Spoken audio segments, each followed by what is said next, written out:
What's the plan?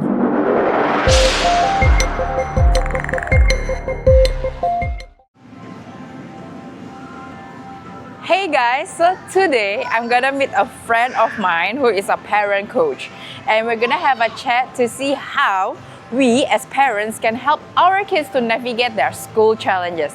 So come and join me.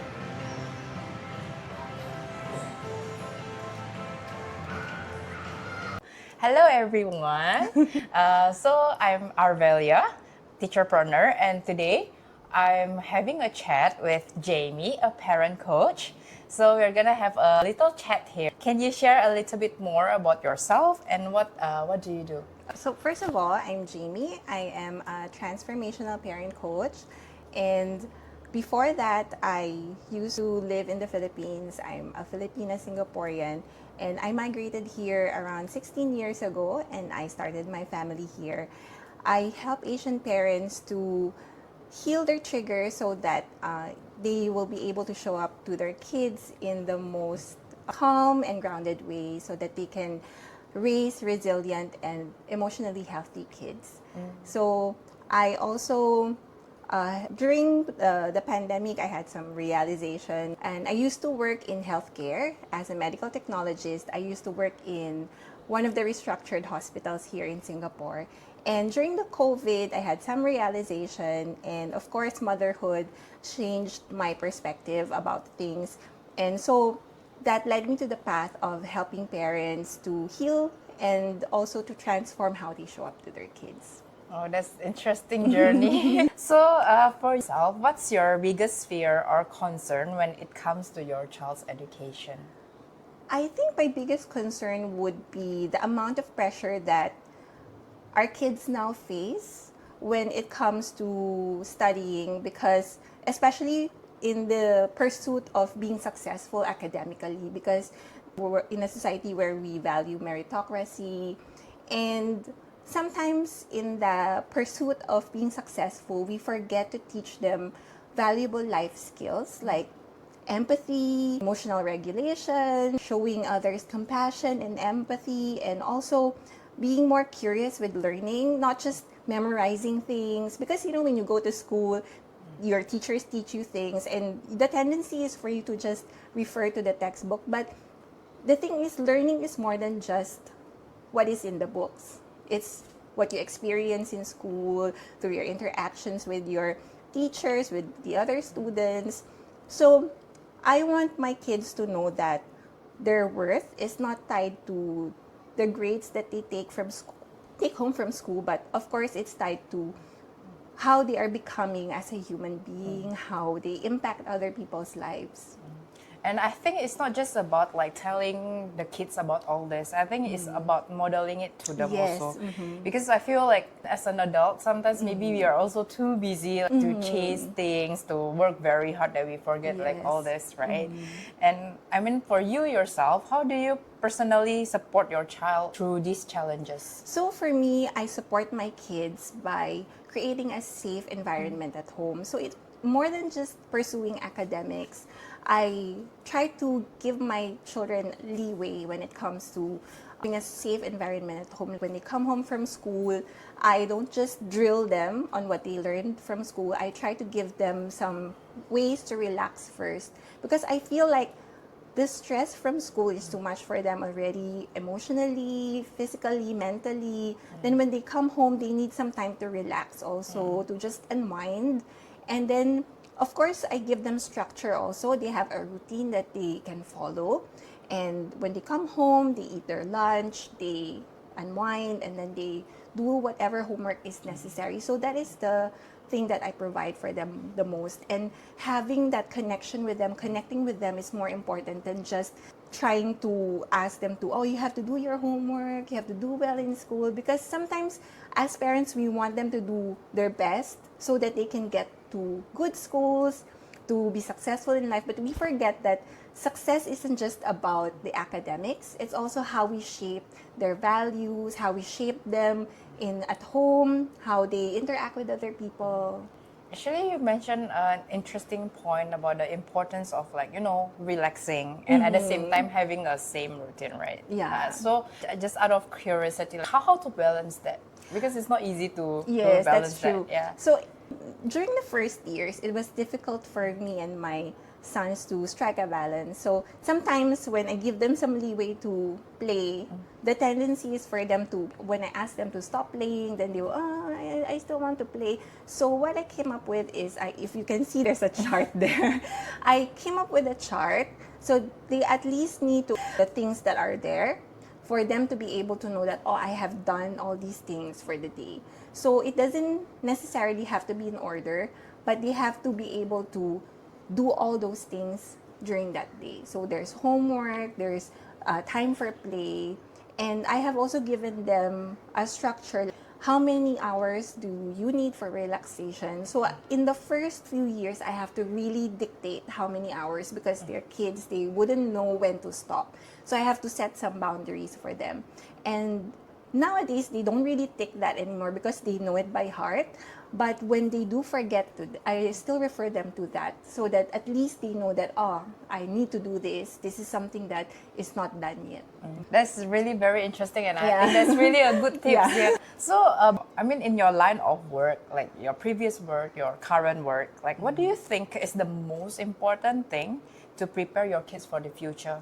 I believe that more than anything is emotional resilience because when kids know how to regulate their emotions, when they are grounded, when they have the strength in mentally and emotionally, they can do anything. They can weather any storm, whatever defeat or failure that they face. It's important for them to know how to handle that.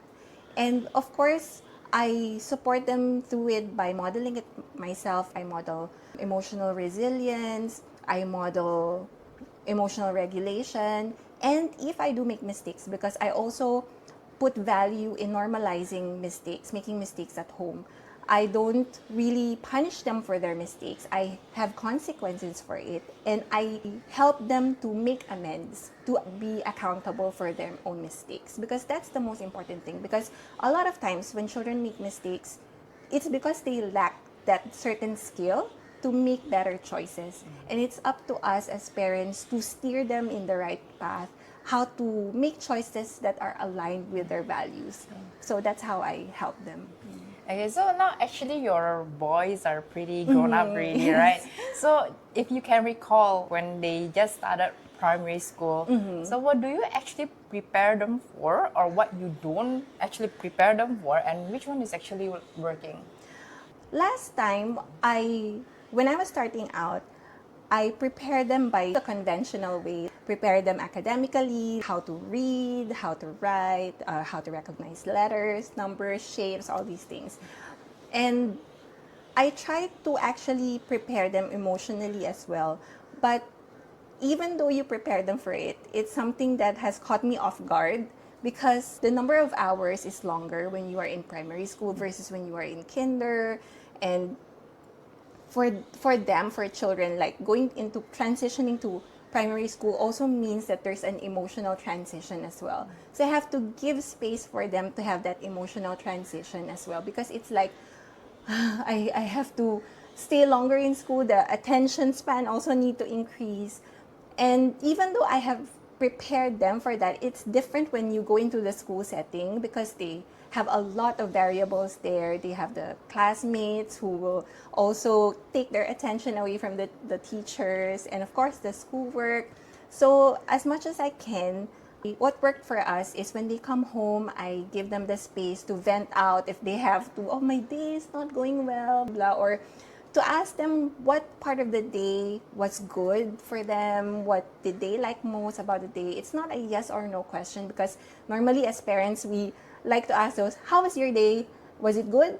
Then we get stuck with, yeah, good or not good. Then they won't elaborate anymore. So I try to, as much as I can, ask questions that are not yes or no and just be their listening ear because a lot of times children just want someone to listen to them, to feel like someone is validating their emotions. Actually, you mentioned an interesting point. A lot of the parents, when they're preparing the kids for primary school, they're very focused on ensuring that the kids is not lagging behind academically. But sometimes, I mean, like, we actually forget, like, 1 hour difference for us maybe is not much. Yes. But, like, maybe with that 1 hour difference for kindergarten It's kids forever, yeah. to primary school kids is like a lot of difference. Yeah. And I think also the expectations of the discipline is also Yes. different. You're more free when you're in preschools, and there's like more boundaries Yeah. in primary school. So Yeah, just to share, because my second one actually had more difficulty than my older one when it came to transitioning from preschool to primary one. Because in preschool, he had freedom to just roam around. He can sit anywhere, and the teacher doesn't really call him out. But when he went to primary school, when he wanted to walk around the classroom, the teacher asked him to sit down, you cannot walk around the classroom. So it was really a transition for him. And as a parent, I need to explain to him that it's different from primary school and from preschool, because in preschool you can just play anytime, but in primary school there's a structure, you have to follow the timetable, all these things. And it was a struggle for him at first because all children are different. And luckily, after some coaching and being able to work with his teacher, like, he was able to adjust. okay. So if you can rewind the clock, so what would you have done differently? I think I would have wanted to work on my emotional regulation earlier on, because I didn't start my gentle parenting didn't really start early. I started 6 years ago only.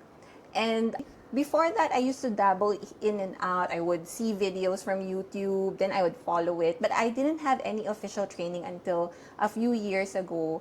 And I really researched and went into it. And I wanted to tell myself, if I ever met my older self, my younger self, that you should have worked on healing yourself first, because those triggers actually came from your childhood experiences. Whatever you have experienced in the past is what really fed your limiting beliefs now, the beliefs that you hold about your children's behavior, and how you deal and how you parent your children is actually influenced by that. And I would have wanted to have done it earlier, so that I would have spared my kids from all the yelling, all the trauma, if I have ever traumatized them.